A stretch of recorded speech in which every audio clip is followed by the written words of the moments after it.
नमस्कार। जब आप 5वीं कक्षा में थे तो आप अलग दिखते थे। क्या आप सोच सकते हैं कि आप में क्या अलग था? आप छोटे थे और आपकी लंबाई कम थी। पर क्या आपके शरीर का आकार अलग था? क्या आप पहले गोल या चौकोर आकार के थे?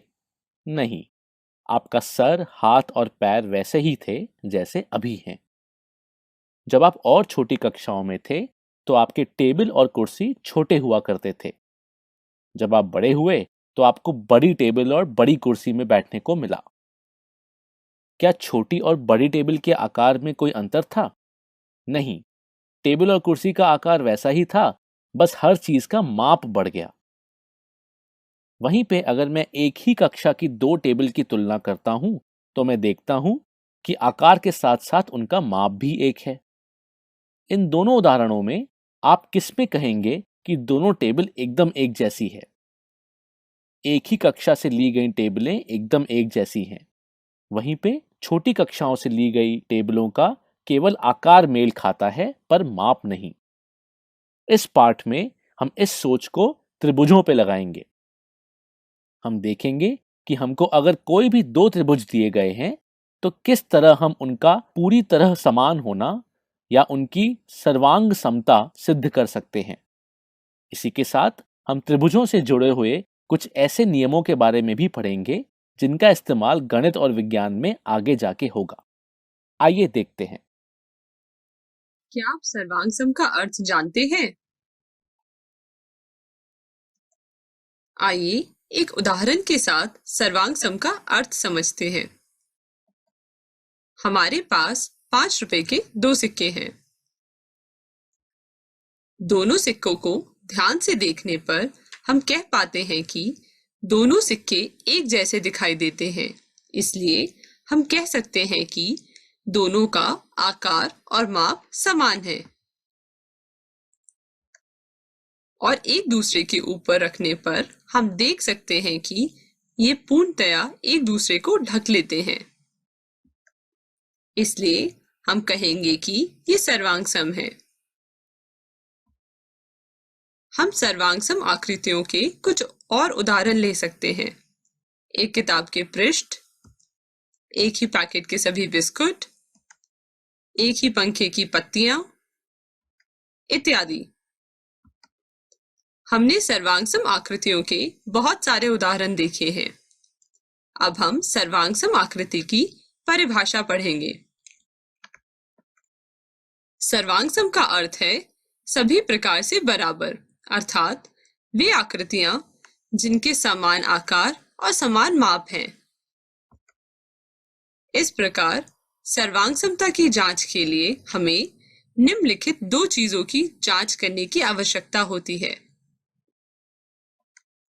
समान माप और समान आकार। आइए एक उदाहरण के साथ सर्वांग सम आकृतियों को और समझते हैं। हमारे पास दो आकृतियां हैं। हम देखेंगे कि इनका समान माप है और समान आकार भी। तो हम कहेंगे कि ये सर्वांग सम है। क्या ये दोनों आकृतियां सर्वांग सम है? हाँ, ये दोनों सर्वांग सम है क्योंकि इनके पास है समान आकार और समान माप। क्या ये दोनों सर्वांग सम है?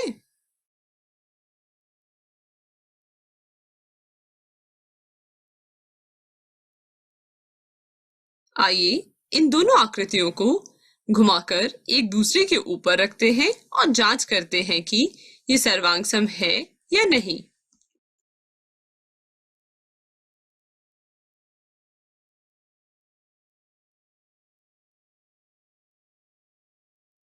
एक दूसरे के ऊपर रखने पर ये एक दूसरे को पूरी तरह से ढक लेते हैं, इसलिए ये सर्वांग सम है।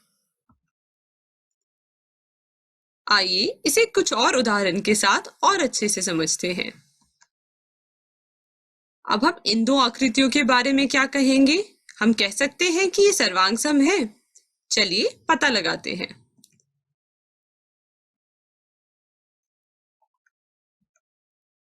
जैसे कि हमने देखा कि जब हमने एक आकृति को दूसरे आकृति के ऊपर रखा तो यह आकृति एक दूसरे को पूर्णतया नहीं ढकती है, तो हम कहेंगे ये सर्वांग आकृति नहीं है।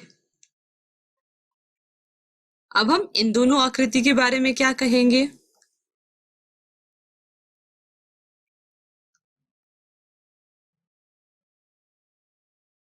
जैसे कि हम देख सकते हैं इन दोनों का माप अलग अलग है, तो हम कहेंगे कि ये सर्वांग नहीं है। चलिए अब एक और आकृति देखते हैं।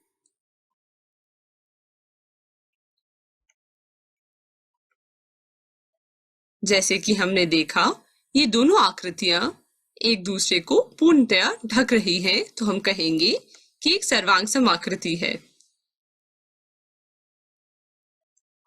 उपयुक्त उदाहरणों से हम इस निष्कर्ष पर पहुंचते हैं कि दो आकृतियां सर्वांग होंगी यदि उनका आकार और माप दोनों समान हो। क्या आप सर्वांग आकृतियों के और उदाहरण दे सकते हैं? हाँ, हमारे आसपास बहुत सी ऐसी चीजें हैं जो सर्वांग हैं। अब आप अपने आसपास की चीजों को देखिए और सर्वांग आकृतियों के और उदाहरण ढूंढिए। धन्यवाद। अब हम सर्वांग आकृति से परिचित हो चुके हैं। क्योंकि हमें त्रिभुजों के बारे में अध्ययन करने में अधिक रुचि है, इसलिए अब हम त्रिभुज के सर्वांग समता के बारे में चर्चा करेंगे। आइए अब हम दो त्रिभुजों की सर्वांग समता की चर्चा करते हैं। आइए जांच करते हैं कि ये दोनों त्रिभुज सर्वांग सम है या नहीं। हम एक त्रिभुज के ऊपर दूसरे त्रिभुज को रखकर जांच सकते हैं कि ये सर्वांग सम है या नहीं। इसके लिए हमें त्रिभुज को घुमाकर देखना होगा। अब हम एक त्रिभुज को दूसरे त्रिभुज से ढकने की कोशिश करते हैं।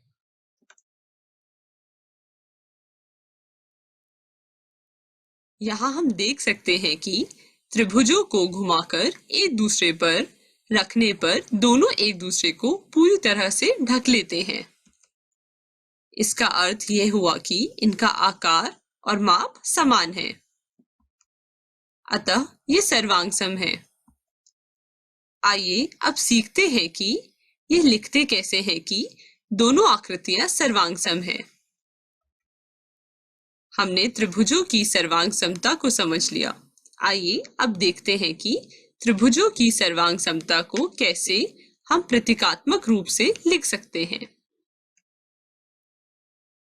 अब मान लीजिए हमारे पास दो त्रिभुज ABC और PQR है।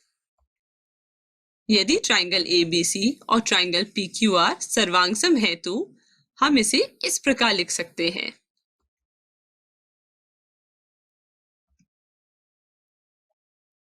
यहाँ पर चिन्ह दो त्रिभुजों के बीच सर्वांग समता को दर्शाता है। हमने सर्वांग समता का अर्थ समझ लिया। आपने ध्यान दिया हो तो देखा होगा जब दो त्रिभुज सर्वांग सम होते हैं तो एक त्रिभुज की भुजाएं दूसरे त्रिभुज के संगत बराबर भुजाओं पर गिरती है। आइए इसे एक उदाहरण से समझते हैं। उदाहरण, मान लीजिए दो त्रिभुज ABC और PQR है। त्रिभुज ABC त्रिभुज PQR के सर्वांग सम है। यहाँ हम कह सकते हैं कि AB PQ के बराबर है, तो इसे हम ऐसे भी लिख सकते हैं कि AB PQ के संगत है और ये चिन्ह दर्शाता है कि दोनों भुजाएं संगत हैं यानी बराबर हैं। रेखाखंड को काटकर हम दिखाते हैं कि त्रिभुज की दोनों भुजाएं बराबर हैं। यहाँ हम कह सकते हैं कि BC QR के बराबर है, अर्थात BC QR के संगत है। उसी प्रकार यहाँ पर हम कह सकते हैं कि CA RP के बराबर है, अर्थात CA RP के संगत है। हमने त्रिभुज की भुजाओं के बारे में पढ़ा और हम त्रिभुज के कोण के बारे में चर्चा करेंगे। यहाँ कोण A कोण P के बराबर है, इसलिए हम लिख सकते हैं कि कोण A कोण P के संगत है। यहाँ यह चिन्ह उसी चीज को दर्शा रहा है कि कोण A कोण B के संगत है। उसी प्रकार कोण B कोण Q के बराबर है, तो हम यहाँ कह सकते हैं कि कोण B कोण Q के संगत है। ठीक उसी प्रकार कोण C कोण R के बराबर है, अर्थात कोण C कोण R के संगत है। तो इस प्रकार हम त्रिभुज की संगत भुजाओं और संगत कोण को दर्शा सकते हैं। कृपया इसे अपनी कॉपी में लिख लीजिए। हमने सर्वांग समता का अर्थ समझ लिया है। उदाहरण के तौर पर यदि ट्राइंगल ABC ट्राइंगल PQR के सर्वांग सम है, तो हम यहाँ कहेंगे कि कोण A कोण P के संगत है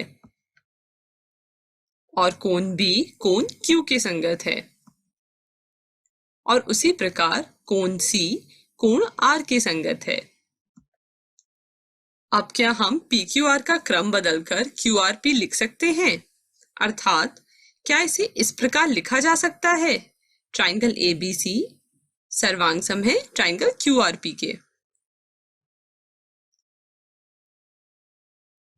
नहीं, हम इसे इस प्रकार नहीं लिख सकते हैं, क्योंकि यहाँ यह दर्शा रहा है कि कोण A कोण Q के बराबर है, लेकिन हमें पता है कि असल में कोण A कोण P के बराबर है।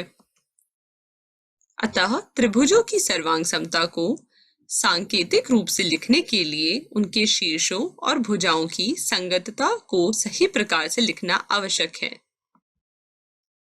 और ट्राइंगल ABC सर्वांग सम ट्राइंगल PQR के है, यही सही तरीका है। ध्यान दीजिए कि सर्वांग सम त्रिभुजों के संगत भाग बराबर होते हैं, और संक्षेप में हम कह सकते हैं कि सर्वांग सम त्रिभुजों के संगत भाग corresponding parts of congruent angles, जिसे हम C से दिखा रहे हैं, भाग P से, सर्वांग सम C से, और त्रिभुजों का T से, CPCT। इसलिए संक्षेप में हम सर्वांग सम त्रिभुजों के संगत भाग को इस प्रकार CPCT लिख सकते हैं, जिसे अंग्रेजी में कहा जाता है corresponding parts of congruent triangles. हम कैसे ज्ञात कर सकते हैं कि दो त्रिभुज सर्वांग सम हैं? हम हमेशा एक त्रिभुज को दूसरे त्रिभुज पर रखकर नहीं देख सकते हैं। त्रिभुजों की सर्वांग समता ज्ञात करने के लिए कुछ नियम होने चाहिए। आइए उन नियमों को एक उदाहरण के साथ समझते हैं। लेकिन पहले देखते हैं कि क्या होगा यदि हमें त्रिभुज के कोण और उनकी भुजाओं के माप दिए गए हों। यहाँ दो रेखाखंड AB और CD दिए गए हैं, और AB और CD दोनों का माप 3 सेंटीमीटर है। चूंकि दोनों चित्रों में रेखाखंड की लंबाई समान है, जो कि 3 सेंटीमीटर है, तो हम कह सकते हैं कि रेखाखंड AB रेखाखंड CD के सर्वांग सम है, क्योंकि दोनों की माप समान है। यहाँ पर एंगल A और एंगल B के बारे में आप क्या कहेंगे? क्या ये भी सर्वांग सम है? चूंकि एंगल A और एंगल B दोनों का माप समान है, जो कि 40 डिग्री है, इसलिए एंगल A और एंगल B सर्वांग सम है। तो हम कह सकते हैं कि यदि दो कोणों का माप समान है तो सर्वांग सम होंगे। अब मान लीजिए कि दोनों त्रिभुज ABC और DEF है और उनके माप दिए गए हैं। यहाँ हम ट्राइंगल ABC और ट्राइंगल DEF में देख सकते हैं कि AC DF के बराबर है, क्योंकि दोनों का माप 6 सेंटीमीटर दिया गया है। BC EF के बराबर है, क्योंकि दोनों का माप 5 सेंटीमीटर दिया गया है। AB DE के बराबर है, क्योंकि दोनों का माप 7 सेंटीमीटर दिया गया है। यहाँ हम ट्राइंगल ABC और ट्राइंगल DEF में देख सकते हैं कि AC DF के बराबर है जो कि 6 सेंटीमीटर है, BC EF के बराबर है जो कि 5 सेंटीमीटर है, AB DE के बराबर है जो कि 7 सेंटीमीटर है। यहाँ पर त्रिभुज ABC की भुजाएं त्रिभुज DEF की संगत भुजाओं के बराबर है। अब आइए ट्राइंगल ABC और ट्राइंगल DEF में कोणों की तुलना करते हैं। एंगल A एंगल D के बराबर है क्योंकि दोनों का माप 40 डिग्री दिया गया है। एंगल B एंगल E के बराबर है क्योंकि दोनों का माप 60 डिग्री दिया गया है। एंगल C एंगल F के बराबर है क्योंकि दोनों का माप 70 डिग्री दिया गया है। यहाँ हम देख सकते हैं कि त्रिभुज ABC के सभी कोण त्रिभुज DEF के संगत कोणों के बराबर है। अतः ट्राइंगल ABC और ट्राइंगल DEF समान माप के हैं, इसलिए हम कह सकते हैं कि ट्राइंगल ABC ट्राइंगल DEF के सर्वांगसम है।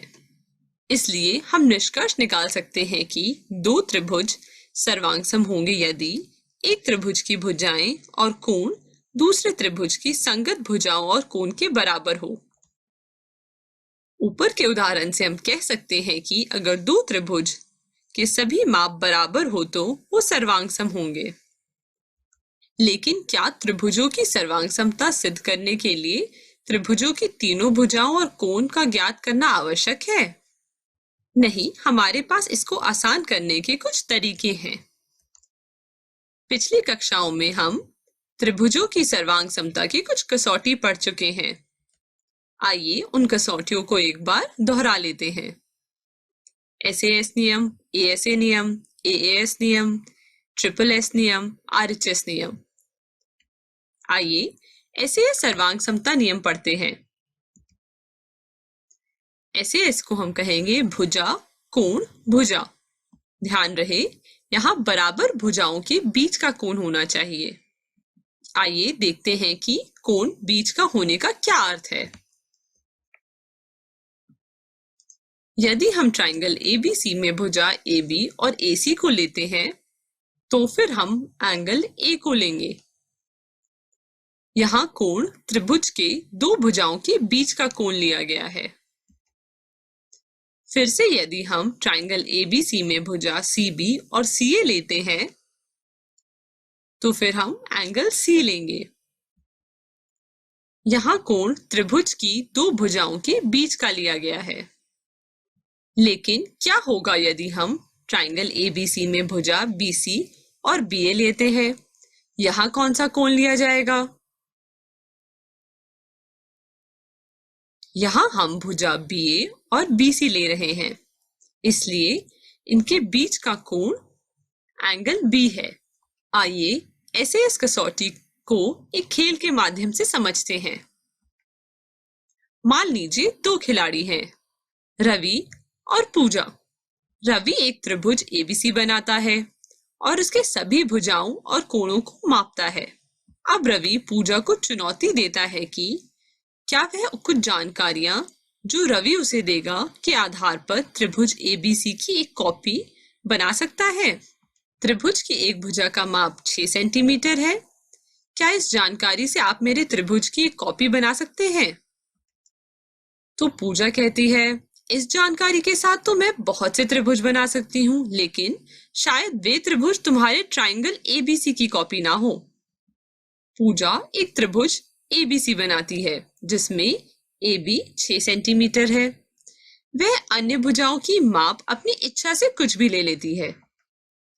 अब दोनों त्रिभुजों की तुलना करने पर रवि और पूजा पाते हैं कि दोनों त्रिभुज की एक भुजा तो समान है, जो कि AB 6 सेंटीमीटर है, लेकिन उनका आकार और माप भिन्न है, इसलिए ये दोनों त्रिभुज समान नहीं हैं। इसलिए वे दोनों इस निष्कर्ष पर पहुंचते हैं कि सिर्फ एक भुजा का माप जानकर पूजा त्रिभुज ABC की कॉपी नहीं बना सकती है। रवि पूजा से कहता है, ठीक है, मैं तुम्हें एक कोण का माप भी दूंगा। त्रिभुज ABC की एक भुजा 6 सेंटीमीटर है और एक कोण 30 डिग्री है। पूजा कहती है, वैसे तो ये जानकारी भी पर्याप्त नहीं है, मैं एक 6 सेंटीमीटर भुजा और एक 30 डिग्री कोण के बहुत से त्रिभुज बना सकती हूँ, जो शायद त्रिभुज एबीसी की कॉपी ना हो। अब पूजा ए बी 6 सेंटीमीटर और एंगल ए 30 डिग्री के बहुत से त्रिभुज बनाती है, और वह रवि के त्रिभुज को कॉपी नहीं बना पाती है। सिर्फ एक कोण और एक भुजा की जानकारी के साथ कोई भी तुम्हारे त्रिभुज की कॉपी नहीं बना सकता है। रवि पूजा से कहता है कि ठीक है, अब मैं तुम्हें त्रिभुज की 2 भुजा और उनके बीच का एक कोण देता हूँ। A B 6 centimetre, A C 5 centimetre और कोण 30 डिग्री। पूजा कहती है, अब मुझे लगता है कि शायद मैं त्रिभुज एबीसी की कॉपी बना लूंगी। Pooja A B 6 centimetre, angle A 30 degree और ए सी 5 सेंटीमीटर मापों के साथ एक त्रिभुज की रचना करती है। तुलना करने से वे पाती है कि दोनों त्रिभुज समान हैं। इसका मतलब दिए हुए त्रिभुज एबीसी की कॉपी अर्थात ट्राइंगल एबीसी का सर्वांगसम त्रिभुज बनाने के लिए हमें त्रिभुज की 2 भुजा और उनके बीच का कोण ज्ञात होना चाहिए।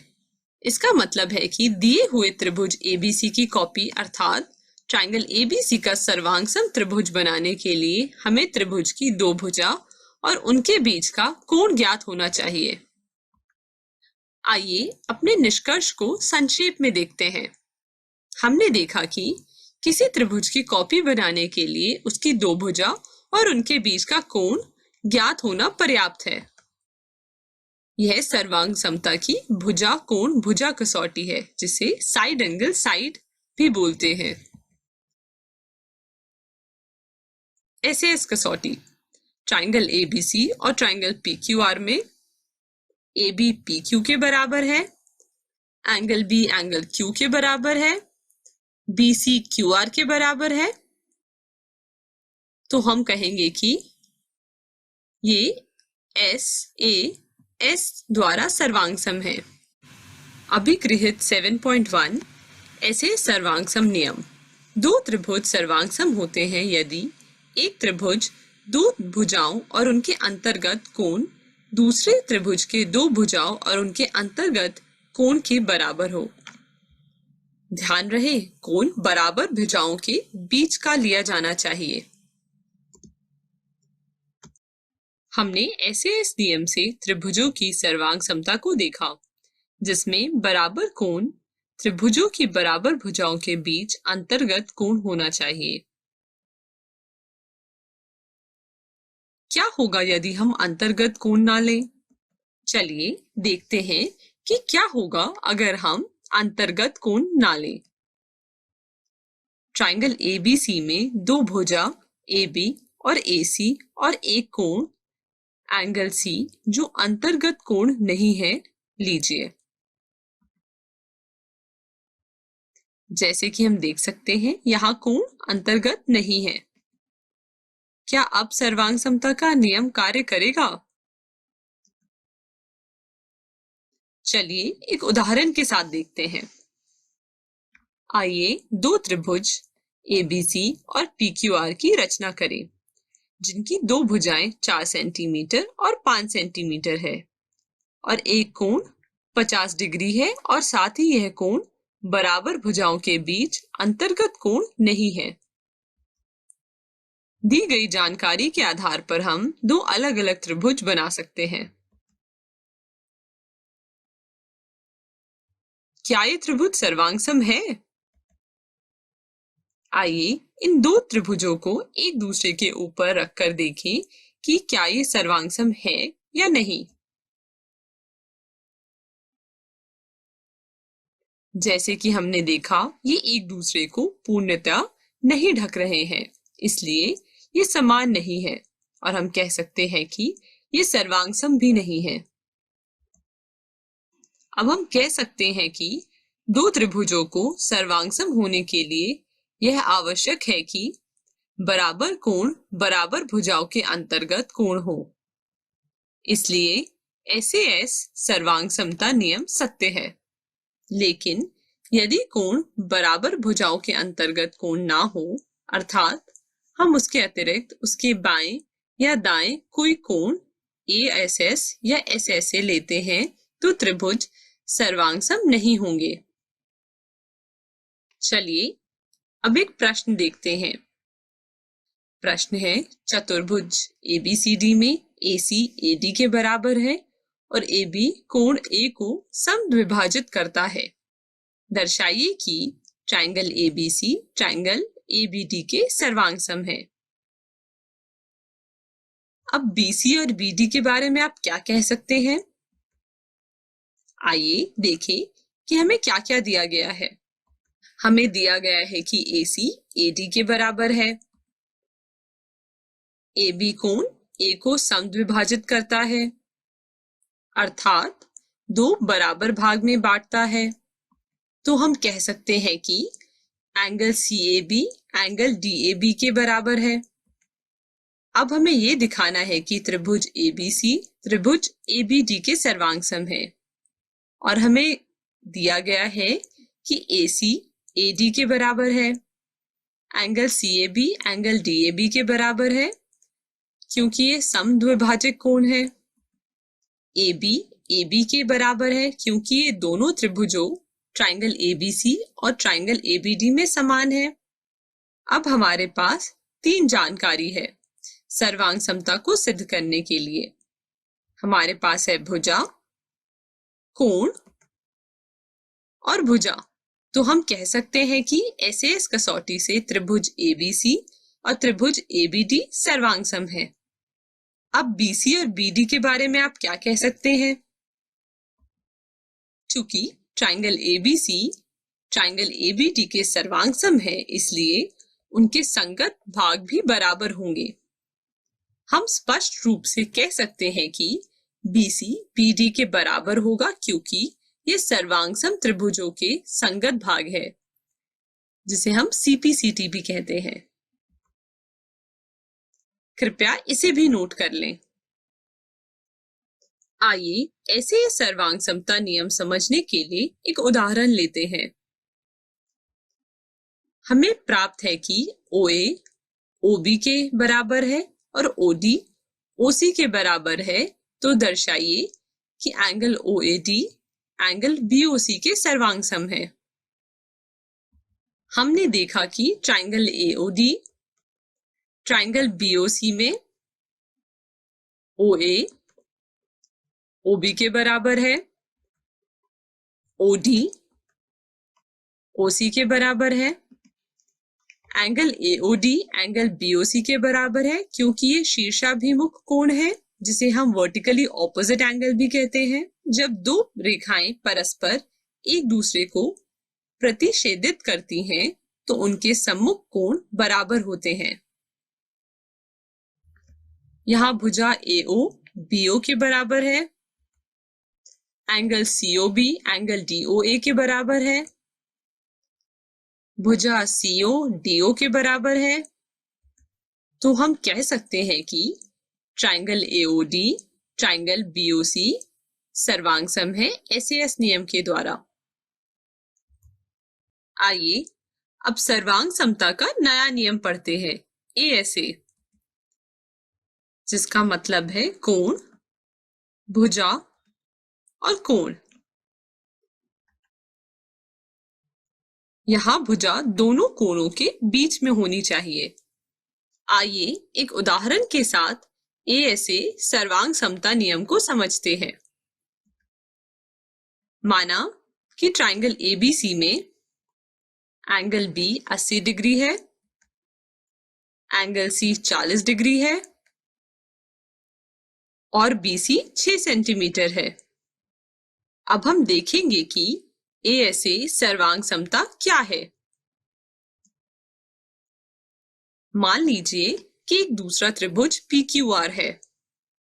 अगर त्रिभुज PQR में कोण Q, कोण R और उनके बीच की अंतर्गत भुजा QR त्रिभुज ABC के क्रमशः कोण B और कोण C और उनके बीच की भुजा BC के बराबर है, तो हम कहेंगे कि ASA कसौटी से ये त्रिभुज एबीसी और त्रिभुज पीक्यूआर सर्वांग सम है। इस प्रमेय को एक और बार पढ़ लेते हैं। दो त्रिभुज सर्वांग सम होते हैं यदि एक त्रिभुज के दो कोण और उनकी अंतर्गत भुजा दूसरे त्रिभुज के दो कोणों और उनकी अंतर्गत भुजा के बराबर हो।